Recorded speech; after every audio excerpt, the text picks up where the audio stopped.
തെക്കേ ഇന്ത്യൻ സംസ്ഥാനങ്ങളിൽ നിന്നാണ് ഇന്ത്യയെ ശുചീകരിക്കുന്ന പ്രവർത്തനം തുടങ്ങുകയെന്ന പാണക്കാട് സാദിഖ് അലി ശിഹാബ് തങ്ങൾ പറഞ്ഞു.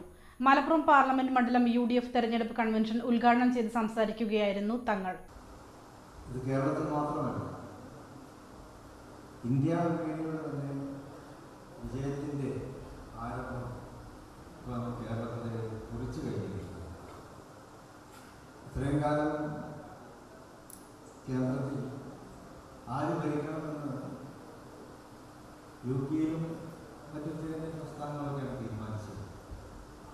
എന്നാൽ ഇനി മുതലത് തെക്കേ ഇന്ത്യൻ സംസ്ഥാനങ്ങളാണ് ഇന്ത്യ ആര് ഭരിക്കണം എന്ന് തീരുമാനിച്ചത്.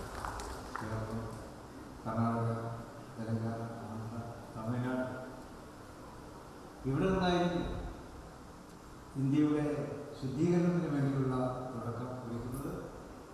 അതിൽ ഈ തെക്കേ അറ്റത്തുള്ള കേരളം അതിൽ വലിയ പങ്ക് വഹിക്കും എന്ന കാര്യത്തിൽ തർക്കമില്ല.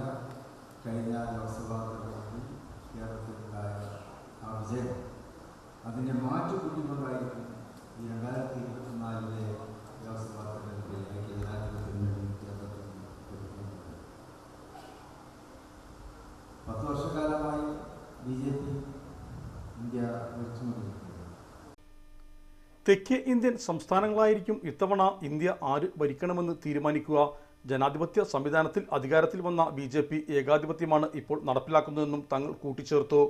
സ്ഥാനാർത്ഥികളായ ET മുഹമ്മദ് ബഷീർ, അബ്ദുസമ്മദ് സമദാനി, മുസ്ലിം ലീഗ് ദേശീയ സെക്രട്ടറി PK കുഞ്ഞാലിക്കുട്ടി, RSP നേതാവ് ഷിബു ബേബി ജോൺ, MLA മാരായ Manjalamkuzhi Ali, P Ubaidullah, P Abdul Hameed, KPM Majeed, Abid Hussain Thangal, TV Ibrahim, AP Anilkumar എന്നിവരും സംബന്ധിച്ചു. സംതൃപ്തിയേക്കാൾ വിലപ്പെട്ടതാണ് നമുക്ക് വേണ്ടപ്പെട്ടവരുടെ സന്തോഷം. പരിശുദ്ധമായവ ഹൃദയപൂർവ്വം സമ്മാനിക്കുമ്പോൾ നമ്മുടെ സന്തോഷവും ഇരട്ടിയാകും. Dubai Golden Diamonds, Pride of Generations, India, Oman.